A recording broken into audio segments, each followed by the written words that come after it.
Alright guys, it's Friday the 13th, so I thought I've got to break out the horror pack of Dunk SBs and show them off to you. Over here we've got a pair of high-top Jason Voorhees inspired Nike Dunk SBs. Jason, of course, was the main character in all the Friday the 13th movies. And over here, a pair of unreleased low-top Dunk SBs inspired by Freddy Kruegger from Nightmare on Elm Street. And these shoes were never released by Nike because of intellectual property issues that arose over Nike using Freddy Kruegger's image and likeness on the upper of this shoe without permission. There was also another pair of unreleased shoes that are a part of the horror pack, and it's a low-top edition of this Jason Voorhees pair. I've only ever seen them in a size 9, which is common for sample sizes and unreleased shoes. If I ever found this pair in my size, I'd be all over it. But for now, we're going to have to just deal with the Jason Voorhees high tops. These shoes were released in October 2007 as part of a celebration for Halloween, and they were supposed to come out with the horror pack, but of course we know that this was never released and the low top edition of this pair of shoes was not released. These shoes were on display in the ShoeZeum in the Hollywood section, and I have a great story about buying this shoe. So I'm building the ShoeZeum in Las Vegas, and I've got all these shoes inspired by Hollywood, movies, TV shows. I'm putting all these shoes on display, and I knew that I needed to have the Freddy Krueggers in the ShoeZeum, but I couldn't find the shoes. For years and years, I searched for this pair of shoes, and I could never find them. But I still kept buying toys and props of Freddy Kruegger when I would run into him at the swap meet. So I had all of these DVDs from Nightmare on Elm Street. I had a little character of Freddy Kruegger, and I'm building the ShoeZeum, and I made a spot for the Freddy Kruegger dunks, even though I didn't have them, and even though I didn't even have any money. Because when I was building the ShoeZeum, I ran out of money. I put every penny that I had, and I maxed out my credit cards into building that place, and I ran out of money completely, and then I found this pair of shoes on a website known as mentalkicks.com. It's a website that's run by the seller Mental Therapy on eBay, and he's got an amazing selection of Nikes, Jordans, and a lot of Dunk SBs. So I run into this pair of shoes, and I start emailing the seller. And I've bought a lot of cool stuff from him in the past. I bought the City Pack from him, I bought these State homegrown reverse Air Max 90s from him, and I reached out to him and I said, man, I need this pair of shoes. And I wheeled and dealed with him for a little while, and I negotiated a great price for the shoes, but again, I had no money. And I remember telling my girlfriend, guess what? I found the Freddy Krueggers. And I bargained the seller down. Now I just need the money to buy them. And so I had to convince her to loan me the money. We put this pair of shoes on her credit card. And I'm glad we did, because when I put these in the ShoeZeum, everyone would go right to them and they couldn't believe that I had a real pair of Freddys.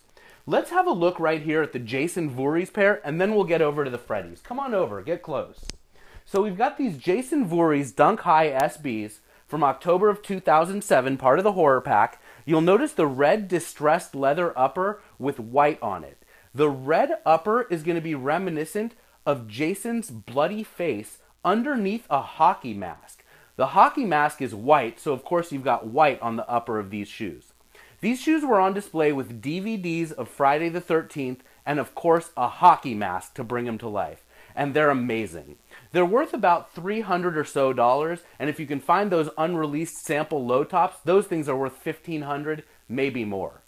Let's move over and have a look at the grail from the horror pack, the Freddy Kruegger Nike Dunk SB lows. Unreleased, and it's very, very tough to find the actual box that was made for this shoe. I've only ever seen them once on a YouTube video.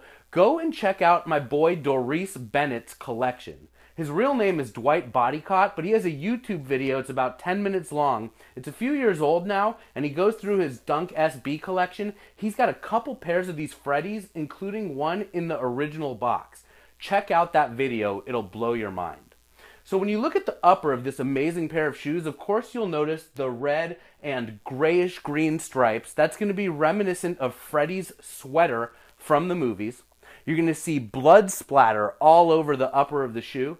By the way, if you're looking for a pair of shoes that has that blood splatter pattern on there, there's a pair of Stefan Janoski's. It's actually called the Spilled Vino edition. It's supposed to look like red wine was spilled on the shoes.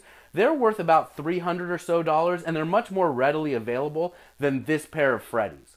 There's also a pair of Dunk SBs, Blazer SBs, that are called the Blood Splatter edition. Check them out. They're white with red blood splatter print all over them, and that pair of shoes is really only about $100. Anyway, looking back at this Freddy, you're going to see this amazing metallic swoosh.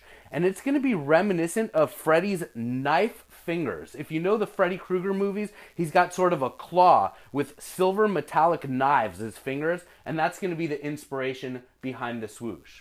You'll also notice that the midsoles are sort of yellowed. These shoes were made to look vintage. It's not that they've deteriorated or that they're old or anything. They're actually supposed to look like that. And another really cool detail of this shoe is going to be the insole. Have a look in there. That red and white is going to be reminiscent of Freddy Krueger's skin. These shoes are amazing. They're very tough to find. They're worth about $5,000. If you go on eBay and search for Nike Freddy Krueger, there's only one pair of authentic ones on there. I think they're a size 8 and they're $5,000. And then there's a bunch of fakes. A lot of times if a shoe like this is made and it's worth a ton of money, there's going to be a lot of people making fakes out there. Some of the ways to tell are of course with the craftsmanship, but another way to tell is notice how this tongue sort of bows in the center. The fake ones do not do that. Anyway, I hope you've enjoyed checking out the horror pack of shoes. I'm really proud to own them. I'm going to find the low tops one of these days, but for now, I'm just stoked that I've got these low top Freddy Kruegers and of course the high top Jason Voorhees. Happy Friday the 13th.